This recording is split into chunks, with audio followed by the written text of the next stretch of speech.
ഹനുമാനെ അടുത്ത് വിളിച്ചിട്ട് ഭഗവാൻ ചോദിക്കും, അല്ലയോ ആ ഹനുമാനായിരിക്കുന്ന അഞ്ജനേയനായിരിക്കുന്ന ഹനുമാനെ, സത്യത്തില് അങ്ങ് എൻ്റെ ആരാണ് എന്ന് ചോദിക്കുന്ന ഒരു ചോദ്യം വളരെ പ്രസക്തമായ ഒരു ചോദ്യമാണ്.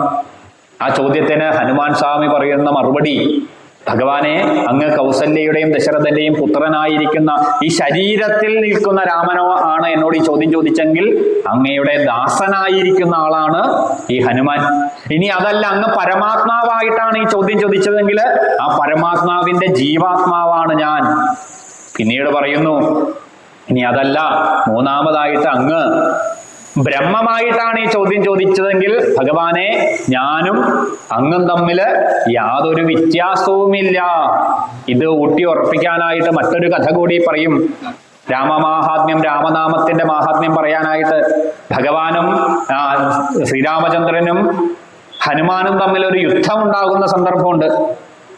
രാമരാജ്യത്തില് ഒരിക്കല് ഒരു തെറ്റ് ചെയ്ത രാജാവിനെ ശിക്ഷിക്കേണ്ടതായിട്ട് വന്നു. വിചാരണയൊക്കെ കഴിഞ്ഞു, ശിക്ഷാവിധി പുറപ്പെടുവിച്ചു, ശിക്ഷിച്ചേ പറ്റൂ. അദ്ദേഹം ഭയപ്പെട്ടു പോയി. രക്ഷ നേടാനായിട്ട് ഓടി വന്നു. എന്ത് മാർഗം? പറഞ്ഞു, കദളീവനത്തിൽ ഹനുമാൻ തപസ് ചെയ്യുന്നുണ്ട്, ഹനുമാനെ പോയി ആശ്രയിക്കൂ. പറഞ്ഞു പ്രത്യേകം രാമരാമ നാമം ജപിച്ചുകൊണ്ട് വേണം ഹനുമാന്റെ അടുത്ത് ചെല്ലാൻ. ഹനുമാൻ കദളീവനത്തിൽ തപസ് ചെയ്യുന്ന സന്ദർഭത്തിൽ ഇദ്ദേഹം ഓടി ഓടി എത്തി, രാമനാമ ജപിച്ച്. ഹനുമാൻ ചോദിച്ചു, എന്താണ് കാര്യം? അപ്പൊ പറഞ്ഞു, എന്നെ ഒരു രാജാവ് വധിക്കാനായിട്ട് എന്റെ പുറകെ വന്നു, എന്നേക്ക് ജീവൻ അഭയം തരണേ എന്ന് പറഞ്ഞു. ഹനുമാൻ പറഞ്ഞു, രാമനാമത്തിൽ ഇതാ സത്യം ചെയ്യുന്നു, ഞാൻ അങ്ങയുടെ ജീവൻ സംരക്ഷിക്കാം, എന്റെ ബാലിന് പുറകിലേക്ക് മാറിക്കോളൂ. അങ്ങനെ വന്നപ്പോഴാണ് ഹനുമാൻ അറിയുന്നത് തന്റെ മുന്നിലെത്തിയത് സാക്ഷാൽ രാമൻ തന്നെയാണ്. രാമൻ ആദ്യം പറയും, വിട്ടുതരാനൊക്കെ പറയും. അപ്പൊ പറയും, ഇല്ല ഭഗവാനെ, അങ്ങയുടെ നാമത്തിൽ സത്യം ചെയ്തതാണ്, വിട്ടുതരില്ല. അങ്ങനെയെങ്കിൽ ശിക്ഷിക്കേണ്ടതായിട്ട് വരും, അങ്ങ് ശിക്ഷിച്ചോളാൻ പറയൂ. അങ്ങനെ ഭഗവാൻ ശ്രീരാമചന്ദ്രൻ തന്റെ വില്ല് ഉയർത്തി ഒരു ബാണം നേരെ ഹനുമാനെ ലക്ഷ്യമാക്കി അയക്കുമെന്നാണ്.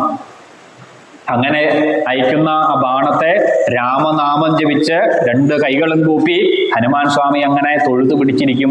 ആ ബാണം വന്ന് പുഷ്പങ്ങളായിട്ട് ഹനുമാന്റെ പാദങ്ങളിൽ വന്ന് വീണു എന്നാണ്. ഭഗവാന് പോലും അത്ഭുതം, എങ്ങനെ ഇത് സാധിക്കും? രാവണനെ നാളെ നമ്മൾ കേൾക്കും. രാവണനെ വീഴ്ത്തിയ രാമബാണത്തിന് ഈ ഹനുമാനാകുന്ന ഭക്തോത്തമന് ഒരു മുറിവ് പോലും ഏൽപ്പിക്കാൻ പറ്റിയില്ല. അപ്പോ എന്തുകൊണ്ടെന്ന് ചോദിക്കുമ്പോൾ അവിടെയും ഭഗവാൻ പറയും, രാമ, കൗസല്യയിൽ നിന്നും ദശരഥനിൽ നിന്നും ലഭിച്ച ഈ ശരീരം ഇന്നല്ലെങ്കിൽ നാളെ നഷ്ടപ്പെടും, അതെനിക്ക് ഉറപ്പാണ്. പക്ഷേ അങ്ങയുടെ രാമ എന്നറിയപ്പെടുന്ന നാമം, അത് ഈ സൂര്യചന്ദ്ര താരകങ്ങൾ നിൽക്കുന്ന കാലത്തോളം അത് നിലനിൽക്കും.